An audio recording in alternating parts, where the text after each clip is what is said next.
thank you, the patrons of the arts, all the people here at Spring Island, Audrey Wagner, I don't know if Dr. Andy Jones. He's not here. He was very helpful and letting me see the specimens at the Nature Center and take measurements. I did my research in April, and I'm going to talk a little bit about my process, my inspiration, my concept, and the legacy of Spring Island.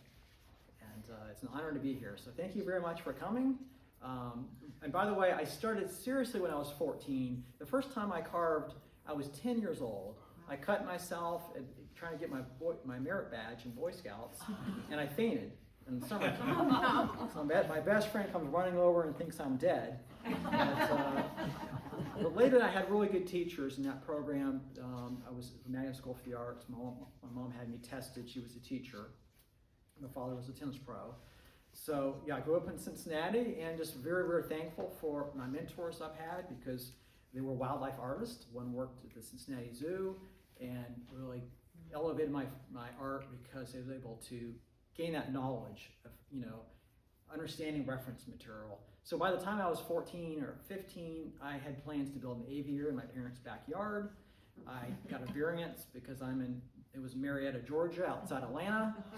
I had to go to court, and the judges told duck jokes. But I used my birds for educational purposes. And I'll do a few visuals as I'm going here. Thank you, Audrey, for the wonderful title. The show is called Emerging. I consider myself emerging in many different ways as a human being, as an artist. My subject matter is emerging. The series is called Emerging. And life in general is kind of emerging. It's a struggle. And I want to use birds as an allegory for the human condition. So there's different levels or layers of meaning to this work. This body of work, most of the pieces are emerging. Try to go to some other pictures here. So I got to know Spring Island. Let's see. There I am last April. Thanks to Jim and Gaylynn. I met them at SeaWee. And have you all been to SeaWee in Charleston? Raise your hands if you've been to the Southeastern Wildlife Expo. That's the biggest wildlife art show in the country.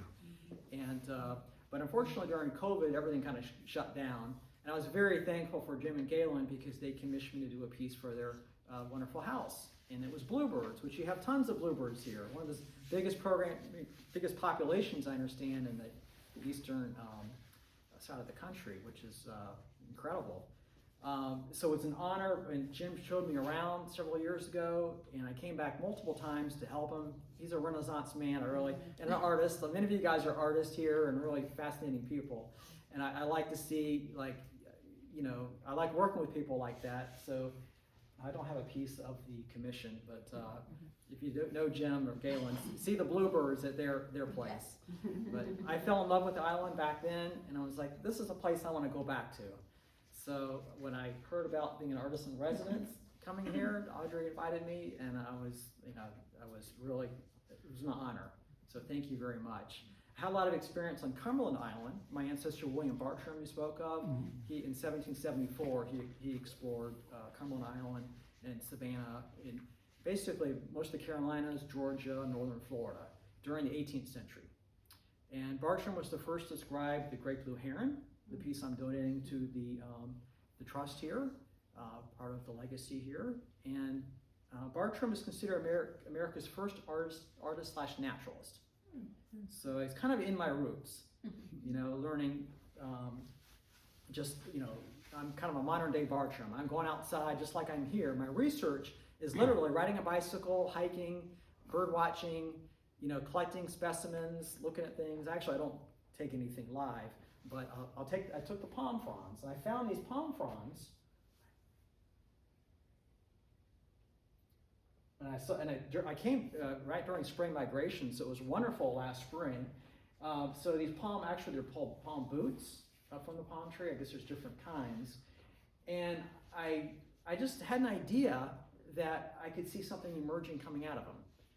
And I don't know if you look in clouds and you have see things like animals and stuff like in clouds as you're driving or whatever. It's kind of fun, as artists we see things a little bit differently, and that's about like what I want to show with my work, just how we see things differently. And I'll show you some different works in this series. So you had worked with the palm boots before? No, and I've never seen anyone work with it before in a hyper-realistic, it's called New Realism style, where it's part surreal and part realistic. Let me go back and show you. Okay, well, I saw lots of, when I was here last April, alligators and lots of great wildlife. In fact, I had a great story. The first time I came here, I borrowed a bicycle, and I didn't know how to use the stand, the kickstand, because I have a mountain bike, and I'm not used to that. Anyway, it fell, and right around the Great Salt Pond, and this big alligator was right there, and it literally jumped in the water. And this was one of the big ones. It had to have been, I don't know, you guys know, the 12 or 15, it was huge. 10 feet. Was it 10 feet? Okay, it appeared much bigger. I didn't bring this piece, but I'm carving one in bark. Oh, wow. That's a piece of cottonwood bark. Oh yeah, there's an example. Pieces I've collected. Got a little bit wet since we've had so much rain. But I found you can carve it. It kind of has a grain like wood, but then it kind of doesn't. So, but it's hard enough it takes detail. But I had to get really good pieces, so I was really picky. But I reinforced things with fiberglass and Bondo, and I made them really structurally sound. And that was really important for my works because I want my work to last for generations. Go over and look at some other work.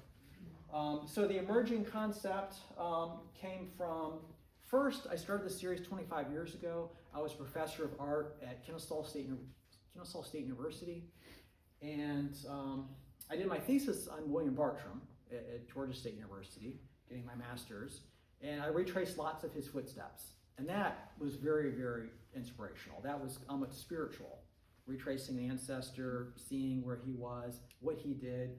He described nature in his writings as very sublime. And he's inspired a lot of artists. He and his father collected species, plants, and then he drew specimens, and then he sent them back to patrons in England.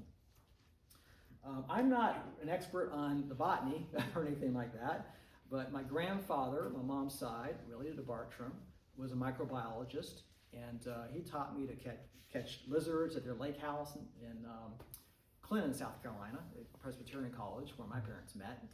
And my other grandfather lived in New York City, and he was a professional artist. He was a graphic designer, designing the old wine bottles with by hand, okay, before computers and all. So, and he showed me how, he brought me to the best museums in New York, and loved Picasso. He traveled the world with Bill Tilden, he come from a tennis family. That was a different life. I used to teach tennis. So, basically, as an artist, you're first, in a nutshell, every day I do a post about art, and first you start off and you passionately create, and then you learn eventually how to master different skill of the medium you're using, and then you learn concepts, form, composition, and then you learn how to market your work, and then finally you leave your legacy. Okay, so that's what I'm going to talk about today, and feel free to ask any questions as I'm going here. Try to show some different pictures. So, okay, going back a little bit back to this series, I was inspired by Michelangelo's work, particularly his bound slaves, which are at the Louvre. I saw that last summer there in Paris, and I wanted the subject matter contained to the material itself. In this case, wood, not marble, but I've done stone and other materials. And I want them struggling, kind of emerging or struggling to get away from the material that they're carved from. And to me, that represents more the struggle of life, where animals are struggling for existence. And there's different, again, layers of meaning there. I'll show you some other examples in the series. Okay, talking about a little bit of technique. Since my visuals are out of order, this is not a PowerPoint or anything, so I'm going a little bit in different directions here, but I do drawings as well. This was my heron, in the other room. Sometimes it helps to do a pen and ink drawing. It's a miniature study, much smaller than that. And the back of the palm fronds, this is carved from one piece. They kind of look ghostly. I'm trying to capture the spirit of the animal. Okay, so some of my work is more interpretive. You look at, some people might prefer abstract work. I like it both. I like abstract work. I like realistic, hyper-realistic. I like impressionism. And so that's the back of this piece. And I just announced it, actually, Audrey announced it on Facebook that this is my new medium. So I've been working 5 months on this series with the palm fronds, or palm boots, and posted this piece, and it quickly sold with my collectors. I post every day. It's Wilson Wildlife Sculpture. That's my business name, because Chris Wilson is too popular a name. Okay, there's the piece with the pine heart, the other heron. We call that Georgia fatwood. And that wood itself is considered sacred to Native Americans. They had the lighting of the fire, a ritual. The wood actually burns. It can burn underwater. It's amazing, amazing wood. It's what's left of a pine tree. And you'll find, like in a deciduous forest, in fact, I've seen species of pine heart here. There must have been old trees, old pine trees. They look like little hand grenades sometimes. Depends where you are. Or this big piece. And I'll show you how I work with it.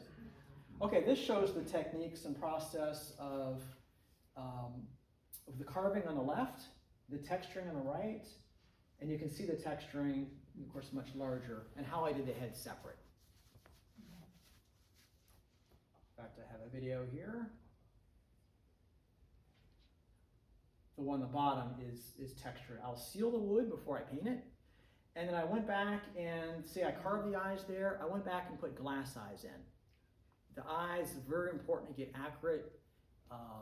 So it's the soul of the animal. That's the spirit. You got to get the eyes right. Okay, here I am in my front yard, and I do use a chainsaw. I do have tool sponsors like Hart Tools, NSK America. I have a pretty good social media following. Everything's changed now. I started with doing slides and art shows and old-fashioned, the art world's changed. It's social media. I don't do the what is it? Used to be a Chinese company. TikTok. I don't do TikTok, but I do Instagram, Facebook, and YouTube. So this will be on my YouTube channel. I do collect wood because I'm very material based. My professor in art school hated that. He said, always think about the concept first, Chris. Never mind the material. You can always get the material. But I can't work that way. I'm material based. I see things in the material, just like looking at the clouds. I will look at the material. I'll have pieces for years, and then I'll finally see a falcon or a swallow coming out of it. Here is an emerging ibis. I didn't have it for this show, but it shows how I'm attaching things. Just saw a few of those flying this morning, and then this island is so inspirational. This is how I carve the wood with a knife. Now I will use the knife mainly for separating the primary feathers there. You can see the separation and undercutting, but I'm a power tool carver. It's faster. Someone asked a question about a feather in there, and I did carve the feather. It was cutting. That was a good question, but I did have an accident with the power tool, and I couldn't carve. I came 2 millimeters from doing permanent damage in this left hand. So I couldn't carve, but I could carve that feather. And it's basically cutting. So that is the process of carving. So do you use a Dremel? What like? It's kind of like a Dremel. I use Fordham flexible shaft grinders, and I'm sponsored by a company called NSK America, and they make, I use a tool called Espert 5000, and it runs to 50,000 RPM, has no vibration, so it's like basically like going to a dentist office. Oh wow. Yeah, it's a dream carving with something like that. It's an honor having a company sponsor me, because I show how I use my tools in social media, and people then, So yeah, your island is so beautiful. So I got inspired by the island there. Everything was in bloom. It was right before Easter. And Andy let me borrow his cart. It was a great way to get the palm fronds. And he let me look at the specimens. So, and that's important for my work, to get measurements. And it's illegal to pick up feathers, or you have to have a license for that, or go to a nature center, or Andy's an ornithologist. He's able to do that. But that's an invaluable reference. I sketched every bird he had, basically. I took measurements. Very inspiring. But it's even more inspiring seeing him in life. There's an emerging quail, which I'm kind of known for doing bobwhite quail. If any of y'all carve and you're interested in doing this kind of thing, I have free videos on my YouTube channel, but I have comprehensive instructional videos on my website. And it features a bobwhite quail. I talk about how to carve it, how to texture it, and how to paint it. I also have one on creating a magnolia flower. Okay, so I talked about, that's Michelangelo's work, the Bound Slaves. And again, that struggle for life is something I find very interesting. My work is more a blend between art and science. And this is the NSK America Espert 500, what I call 5,000, so there you go. There's the handpiece. I've got different handpieces on it, and that's the emerging pair of quail I just finished. And that's, again, showing more process. I left tool marks intentionally. Actually, I left the hand tool marks using a mallet and gouge, not my grinder marks.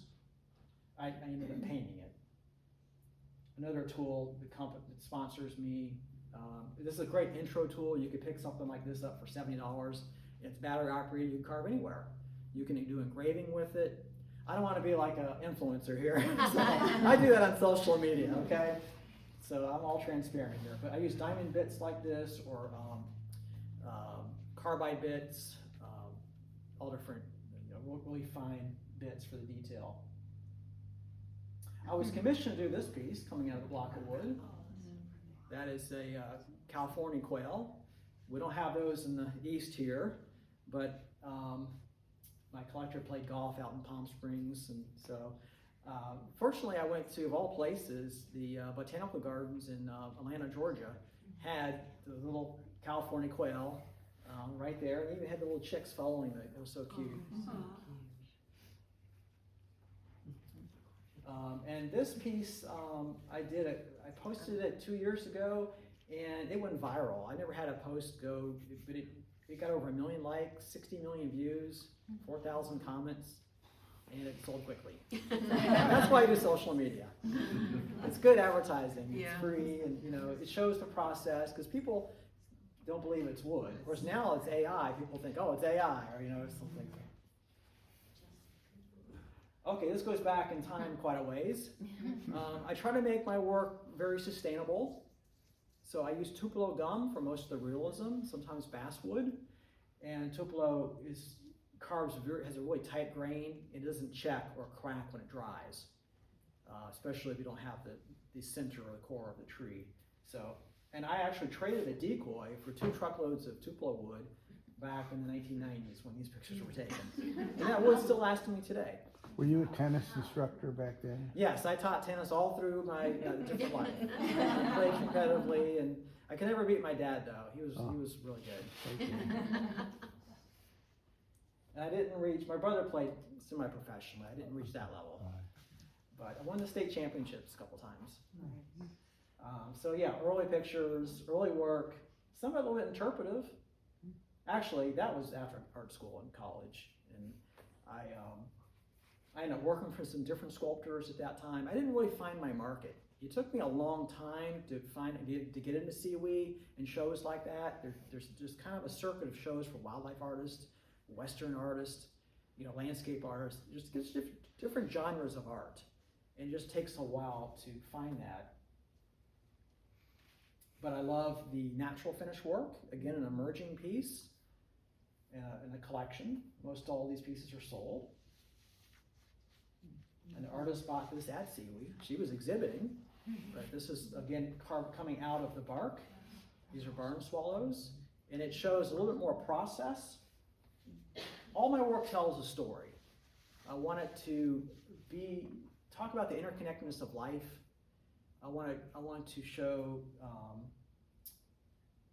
sometimes I have insects in there. I show birds, habitat, not so much in this piece. I don't have too many habitats out there, but I want to show that all life is connected. I want people to appreciate that all life is, connected, and therefore will want to preserve it more.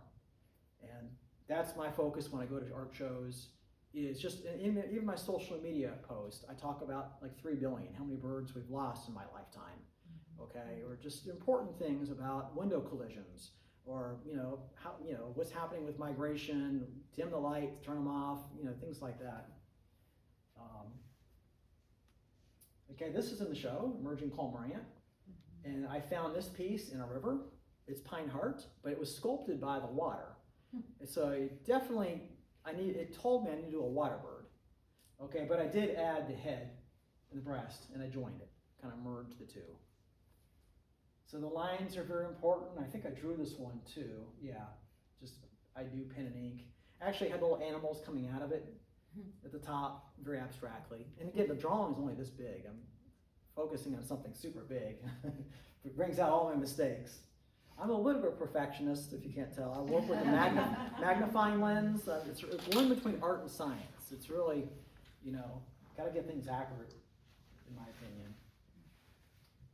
This is one of my early pieces, Emerging Crow, and I brought this to the Easton Waterfowl Festival. It raises money for the Chesapeake Bay, and I was in a big armory, big room, and at the end of the show, a man comes up. It looks like he's dressed in just rags. It looks like the janitor's coming at the end of the day, and he starts showing me pictures in his collection of artwork, and I was like, wow, wait a second, I studied with that fellow. That's Larry Barth, and that's so and so. I've seen this one in this magazine, that one, that cover, and it turns out he had one of the largest collections of wildlife art in the country, and he bought this piece and he rotates it in.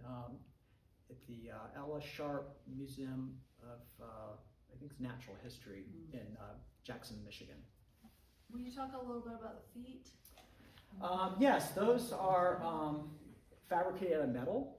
I do the feet separate so that they can be support the bird. Sometimes I'll carve them out of wood, but I generally add the glass eyes and the metal feet. Good question. But I kind of show the process, kind of like a decoy, how you'd start out with a profile view. So that's, again, more about the process. Now my bird's a little bit more about the struggle and the emerging. I've done other things, I sculpt other wildlife, not just birds. And just having dinner, I saw those dolphins. That was incredible. But last time I was here, I actually got the kayak, and I saw birds out those little islands, and I couldn't turn around. Eventually I turned around, and as I was coming out, I see this fin coming right towards me. And I don't know what kind of shark it was, but I heard you guys have tiger sharks. I'm not sure if I want to go kayaking again. It was really, inspirational. But to see, things like this is in the wild is really awe-inspiring. So when I do a commission, I will do a proposal. There's an osprey model, or maquette, we call a model, a maquette, French for model, and I'll give a collector different options.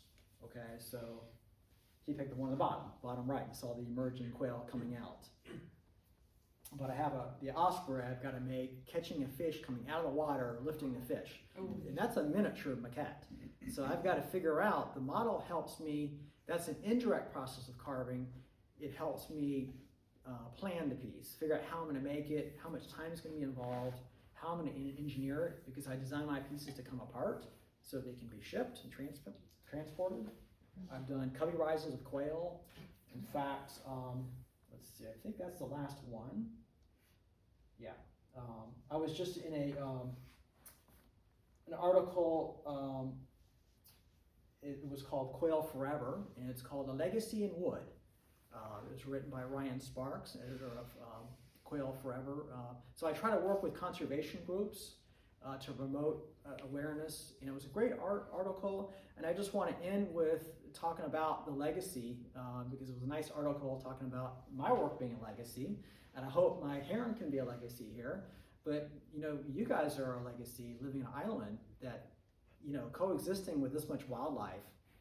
And I just want to congratulate you and doing such a wonderful job and coexisting so harmoniously with nature. And that's very inspiring. Living in Atlanta, especially with urban sprawl and everything, and seeing things disappear, it's very, very inspiring. So I think that's about it. So if you have any questions, we could go, back there and look at individual pieces, or we can just ask here. Do you work on multiple pieces at once? Yes, I worked on all of those palm fronds, or I call them palm fronds. Actually, they're palm boots. Yeah. But I did my research because I saw a website, and you can carve palm fronds from the palm date tree in California. And I talked to a fellow who'd been carving for like 70 years. And he knew everyone. He said, I know that person. And so palm fronds, Native Americans used to carve decoys out of. And then hunters would carve out of palm fronds. But muskrats like to eat the decoys, like to eat the palm fronds. So it didn't work out so well. So yes, I worked on all of them, kind of at once, different stages, because I have the carving and the texturing and the painting. And I want to look cohesive, kind of all flying in one direction. Yes. Do you treat the boots or also the pieces of wood that you forage? Yes, I didn't get into nearly much about the techniques. So the material itself has, I dry it out. Right now they're still wet, and I only pick the ones that are not cracked. So I have used wood hardener. Actually, the fellow in California told me to use wood hardener because I heard another fellow using epoxy glue, but that stuff smells and toxic. And I don't like using too many materials because I try to be sustainable and non-toxic. So I use a good glue, an exterior glue, Type Bond 3, which is waterproof. I might seal it sometimes before I paint it because you have to have a good sealed surface. But you can make the material harder itself by using that Type Bond glue or using wood hardener. And I have a whole host of materials I experimented with: JB Weld, fiberglass, Bondo. There are metal pens inside some of the pieces, like the heads going into the bodies. I've used wood sealer. Then it's covered with enamels, acrylics, and oils, both airbrush and hand brushed. And I have videos in my instructional videos how I do all that. So it's just experimenting, and pushing the boundaries of art. I want to do something a little different, challenge myself. I've been doing this for 40 years, all my life, basically, and it's my passion. I love it, and I just, want to challenge myself, get better. So, good question. But I want my work to stand the test of time. And I have done some outdoor monuments I've made out of bronze and marble. I've got a piece at a sculpture walk in North Carolina that's marble. It's in a monument, multiple monuments with other sculptors in my 20s. That's kind of how I got started. But I learned how to cast the metal myself, bronze, and did a monument of a big, larger than life size great horned owl, which is the mascot of Kennesaw State University. And that was right around the time of 2008 when I decided to go on sabbatical. I love the teaching, the good students, not so much some others. But I went on sabbatical and I never came back because I had commissions and I just could explore nature. I had my own hours. Of course, the marketing, the business, that I don't like that as much. But now I do the social media, and it's all about atomic habits. Whatever you want to do, it's about doing it again and again and again, right? So you got to just dedicate yourself to it. So I'm still passionate about it. I love it.